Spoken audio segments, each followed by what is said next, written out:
Hello, the steak is a bit too salty, isn't it?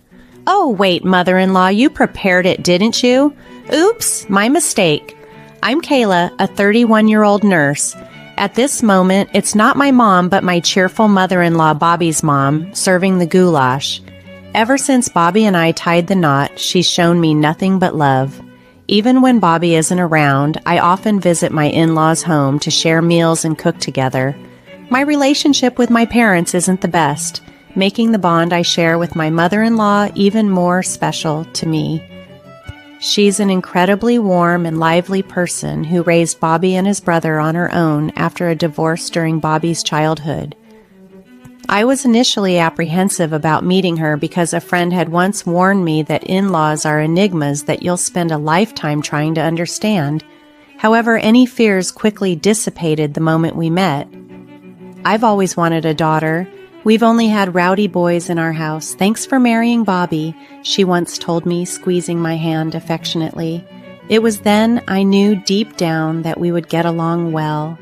After we got married, she suggested, let's be like friends and skip the formalities. At first, I was hesitant, but now we can comfortably joke and playfully tease each other. We even pretend to be a stereotypical mother-in-law and daughter-in-law duo, much to the surprise of others who learn of our actual friendly relationship.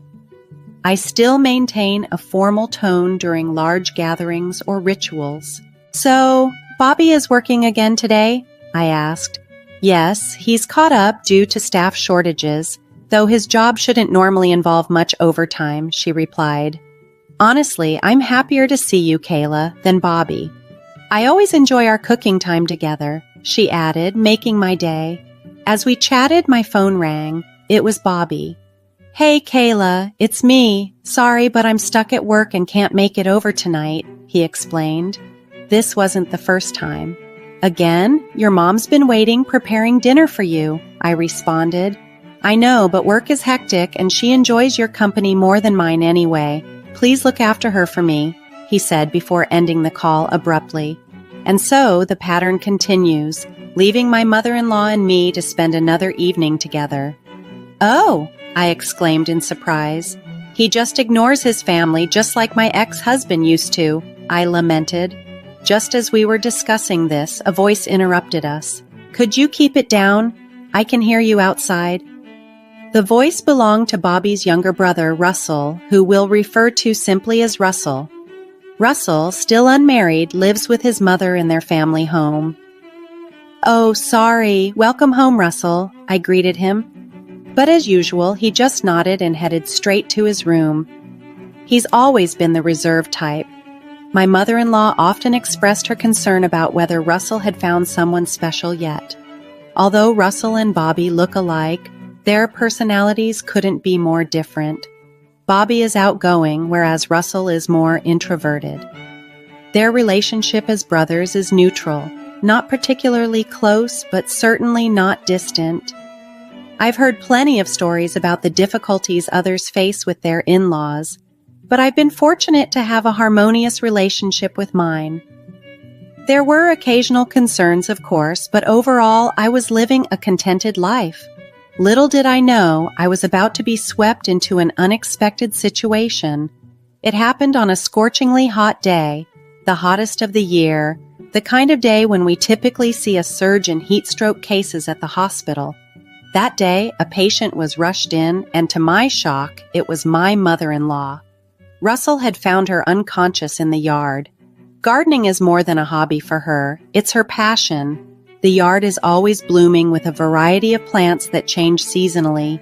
On pleasant days, she loves to spend time in the garden, sometimes enjoying a cup of tea. Unfortunately, it seemed she had collapsed from heat exhaustion while deeply engrossed in her gardening. Russell, who looked deeply concerned, pleaded with me, "Please help my mom." Seeing the worry etched on Russell's face made me realize how deeply he cared for her. I reassured him, "Don't worry, everything is going to be all right. Have you told Bobby about this?" Russell shook his head. I tried calling him several times, but he never answered. "Is Bobby working today?" "He should be off today. When I left for work this morning, he was still asleep," I replied. "No, he's off today. He might still be sleeping. I'll contact him, I said, then asked Russell, could you handle the hospital admission procedures for your mom? Of course, thank you so much, Russell replied gratefully. Fortunately, it turned out that my mother-in-law had only suffered mild dehydration. After receiving intravenous fluids, she regained consciousness and was even able to chat. Despite insisting she was fine, she was hospitalized for a few days for further tests and observation. I must have overexerted myself because I suddenly felt weak and collapsed. I'm sorry for causing you worry, Russell. I apologized as I regained some strength. Russell, ever the stoic, brushed it off with a simple, not a big deal, maintaining his usual cool composure. Realizing I hadn't yet contacted Bobby, I dialed his number several times but received no response until finally a groggy voice answered. Hello? Bobby, you finally picked up. How long do you plan on sleeping? I asked, trying to hide my irritation. His response came lazily. Actually, I've been up for a while. I haven't seen Mom recently and thought I should do something nice, so I took her to a gourmet bistro. His words sounded suspicious, and I felt a pang of realization. I see. She must be happy then. Yeah, she seemed really happy. She's so clingy, it's almost troublesome, he said nonchalantly. Just as he was about to end the call, I interjected, Wait, can you put her on the phone? I'd like to speak with her. He hesitated, clearly caught off guard. No, she just went to the bathroom. I'll pass on the message. That's okay, I'll ask her myself next time I see her. Are you coming home early today? I probed. Sorry, but I have to work after this. Russell tried calling me earlier too, but I figured it wasn't anything urgent, so I just ignored it. He laughed before abruptly hanging up. His dismissive attitude and flimsy excuses made it clear to me. I had suspected it for some time, but now it was evident that Bobby was having an affair, likely lost in a romantic daydream with someone else. Determined not to let him off the hook easily, I began to plan my next steps. On the day I confirmed Bobby's betrayal, I packed my belongings and left our home. I left behind my wedding ring and a note that simply read, "Be ready," on the desk.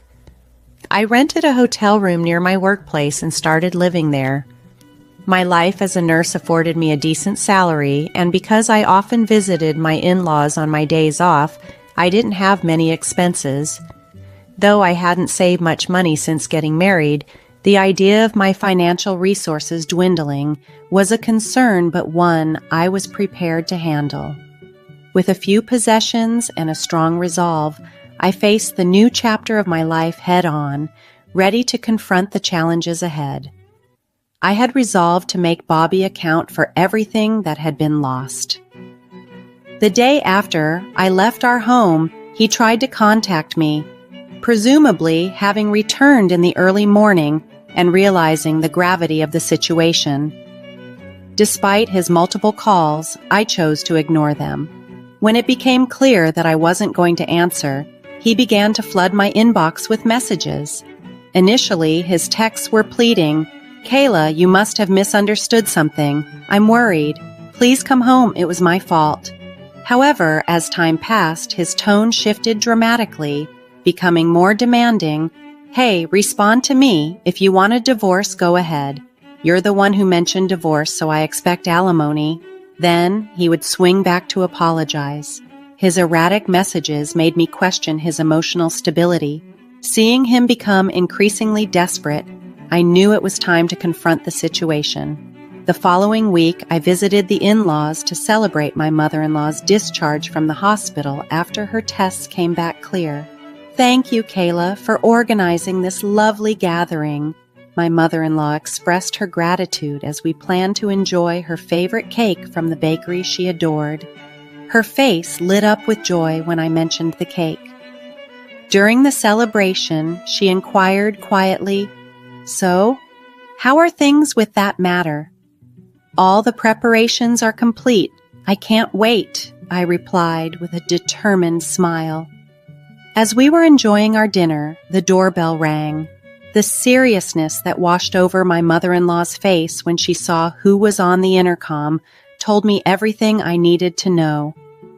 "Come in," she said coldly, and the front door opened to reveal Bobby, whom I had insisted must come as we needed to talk. I had already shared everything with my mother-in-law about Bobby's infidelity, and she was understandably furious. However, she repeatedly apologized for her son's actions, which made me feel guilty. "Kayla, why didn't you contact me? I've been so worried," Bobby began, trying to cut through the tension. "It's fine, cut the drama," I interrupted. "I think you know, but divorce is the only option here. Of course, I'll be taking alimony." The topic of money instantly triggered a defensive response from Bobby, who up to that point had seemed somewhat composed. "What? Why do I have to pay the alimony? It should be Kayla who pays." "Enough about money," I said firmly, silencing the brewing argument. The time for discussions had passed, and it was now a matter of taking formal steps to address the dissolution of our marriage. I couldn't help but question Bobby's reasoning abilities, but I knew that getting emotional wouldn't help the situation. I needed to keep a level head. Calmly, I responded, "You're the one who cheated. It's clear you're at fault, and you should be the one to pay alimony." Despite his muttered protests, the usually reserved figure of my mother-in-law reached her breaking point. "Bobby, you're just spouting nonsense. Just go ahead, get the divorce, and pay Kayla the alimony.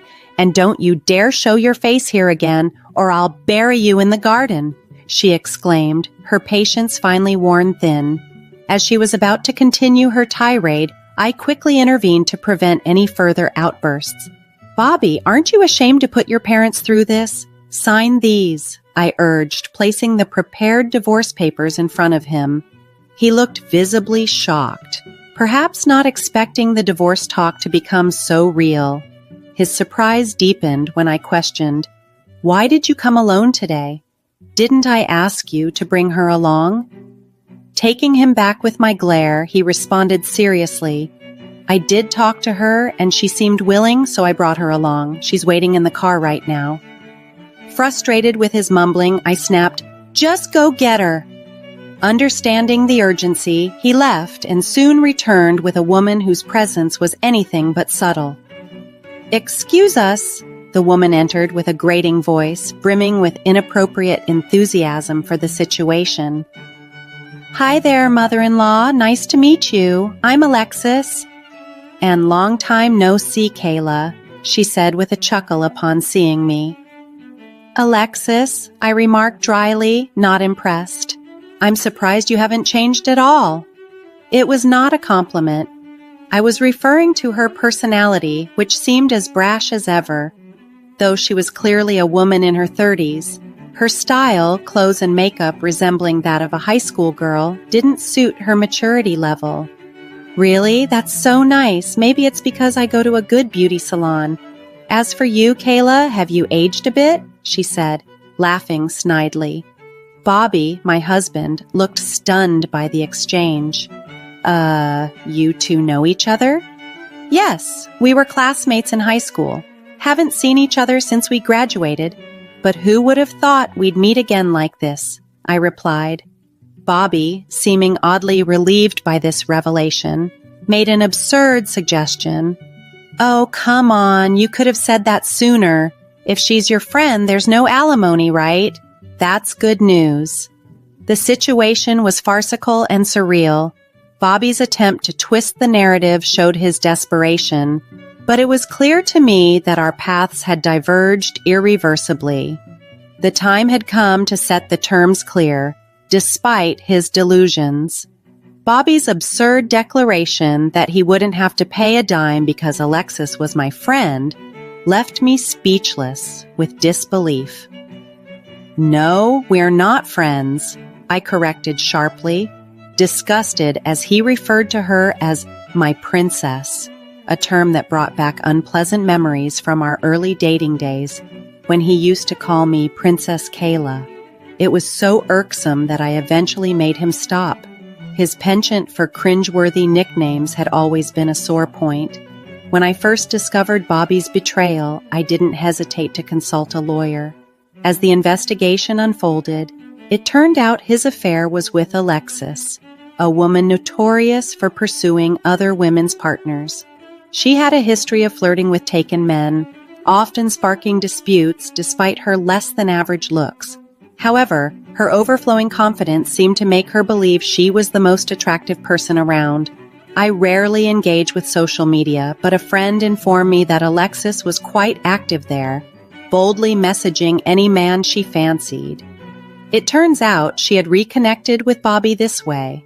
Learning that Alexis worked as a housemaid added to the surreal nature of the revelation. It felt demeaning that my husband's mistress was someone who behaved in such a low manner. "I'm tired of this conversation. Can you just sign the papers quickly?" I urged Bobby, who had been dragging his feet about the divorce. Surprisingly, he signed the divorce papers without further hesitation, still under the delusion that there would be no need for alimony. "Now I can finally be with you, Bobby. I'll always be your pretty wife," Alexis cooed, trying to sound endearing, a sight painfully awkward to witness, especially from a woman in her 30s. Despite the absurdity, Bobby seemed unfazed, which made me question his judgment. "So, mother-in-law, please get along with me from now on," Alexis chirped, trying to win over my mother-in-law, who flatly responded, "No thanks," with a tone that brooked no argument. Alexis began to whine to Bobby, complaining about the unfairness, even as he started rambling about how she's good friends with Kayla. Just then, my brother-in-law Russell walked in, catching the tail end of the drama with a wry smile, instantly grasping the situation. "Wait, isn't that Russell? No way, are you the brother he mentioned?" Alexis exclaimed, suddenly energized upon seeing him. She was getting overly excited on her own, while Russell coolly replied, "Long time no see, Alexis." It turned out that Alexis and Russell had once worked together at a part-time job. Considering Russell's good looks, it wasn't surprising that Alexis had shown interest in him. Ironically, due to her terrible memory, she had been fired from that job, a fact that added yet another layer of complexity to the unfolding drama. "I'm going to be your new sister-in-law. Are you happy?" Alexis swayed as she addressed Russell, who responded with a cold, "Are you serious? That's the worst." His chilly retort seemed to shock Alexis, freezing her in place momentarily. "Oh, this was sent to me by a friend. That's you, right?" Russell then pulled up a certain website on his phone. It was one of those distasteful sites where people poke fun at others' social media mishaps. Alexis was frequently the butt of jokes there, with comments like, "Alexis is exhausting today too," and "At this point, it's just a joke." Russell also showed us one of Alexis's social media accounts filled with selfies, clearly identifying her in each. Out of the corner of my eye, I watched Alexis's reaction, expecting her to be upset. However, she shrugged it off. "It's hard being popular. These are mostly just women being jealous. Oh well, whatever." Her response was defiant, but her energy had noticeably dipped, betraying a hint of hurt. Despite everything, I felt a twinge of sympathy for her. The internet can be cruel, and nobody deserves to be humiliated like that. "Well, it doesn't matter. From now on, Bobby and I are going to live a glamorous life," she declared with forced enthusiasm. Hearing those words, I couldn't help but burst into laughter. A glamorous life? Really? Could you stop acting tough because your husband got taken? It must be tough to at least act like you snagged a doctor, huh? At Alexis's words, we all burst into laughter. "Wait, when did Bobby become a doctor?" "Congratulations," I mocked, laughter overtaking me. My husband had posted a photo of the hospital where I work on social media with the caption, "Another hard-working day." He used to pick me up after my shifts, and Alexis had misconstrued it to mean that Bobby worked there as a doctor. The simplistic equation of hospital equals doctor was hilariously naive. But Bobby has always been generous with money. He even took me to a gourmet bistro the other day and paid for my spa appointments. Alexis continued, her tone increasingly desperate. I didn't think my husband had much money, I mused, puzzled by her claims. When I confronted him about the source of his generosity, Bobby dropped a bombshell. I used Kayla's credit card.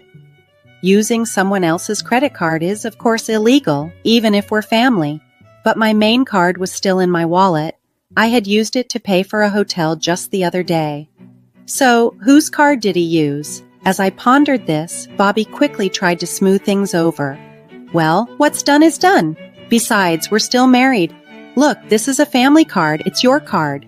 He must have forgotten, but we had gotten that family credit card when we were married as part of a campaign to earn more points. His clumsy attempt to explain away the misuse was just another layer in the unfolding drama. I always had my own credit card, so I never needed to use our joint account. The payment this time must have been from his own funds, I thought to myself. You still have your severance pay from your previous job, right? You'll figure it out, I said with a faint smile. The color drained from Bobby's face. He had once held a respectable position at a well-known company where his hard work was appreciated, and he had even been promoted to team leader. However, a few years into our marriage, he abruptly resigned, claiming I was the reason. As a nurse, I often worked night shifts, and sometimes my income exceeded his, which bruised his ego. He began making remarks like, "If Kayla's earning well, I don't need to work, right?" I never took issue with his choice. I appreciated his help with household chores, which did make a difference. Yet the financial burden of being the sole earner was heavy. Almost all of my salary went towards our living expenses, leaving me with no savings. Bobby always found excuses to avoid visiting my in-laws, likely fearing my mother-in-law's comments on his unemployment. I had naively hoped he would eventually seek stable employment again. Then, one day, Bobby proudly announced he had secured a job. He had started working part-time at a convenience store near the train station and had quickly been promoted to team leader. As I relayed this story, Alexis scoffed under her breath. Convenience store team leader? Then, as if a switch had flipped, she stood up abruptly, shouting, "You've been lying to me. You're the worst. I'm going to sue you." She stormed out like a frightened rabbit. Watching her hurried departure, I thought to myself, "It's you who's going to get sued, sorry to say," though I kept these words to myself. The room fell into an eerie silence after her exit, until it was broken by Bobby, unbelievably saying, "Well, that's how it is, Kayla. Let's get along from now on." Stunned by his cluelessness, I was about to react when my brother-in-law Russell, a former judo team captain, gracefully flipped Bobby over with a perfect throw. My mother-in-law clapped, exclaiming, "What a throw!" I struggled to suppress my laughter. Bobby, who had some judo experience himself, looked utterly foolish, taken by complete surprise. Following these events, I swiftly filed for divorce. Bobby ended up paying me alimony from a term deposit that had matured before our marriage. He once showed up at my workplace post-divorce looking rather pitiful, but after I threatened to call the police if he ever returned, he never appeared again. Considering pursuing legal action against Alexis crossed my mind, but ultimately I decided against it. The thought of entangling myself further with her was unappealing. I felt certain that her actions would eventually lead to her facing difficulties. During a consultation with my lawyer, I learned more unsettling news about Alexis. "The woman your husband was involved with has been a problem for several others as well," my lawyer informed me. It turned out Alexis had entangled herself with many people, not just my husband, and her actions had affected over 10 victims. These included individuals whose marriages she had disrupted and others who had lent her money only to see her disappear. It was clear that she was bound to face consequences for her behavior. A few days later, a high school friend sent me a viral video that had been circulating on social media. It showed a group of angry victims gathered in front of Alexis's house, loudly demanding, "Give back our money, we'll never forgive you." The situation escalated to the point where the police had to intervene. Amidst the chaos, Alexis was seen yelling from her window, "I did nothing wrong." To my surprise, Bobby, my ex-husband, was among the crowd of victims. Seeing him there, I felt a deep sense of relief that I had made the right decision to divorce such a misguided man.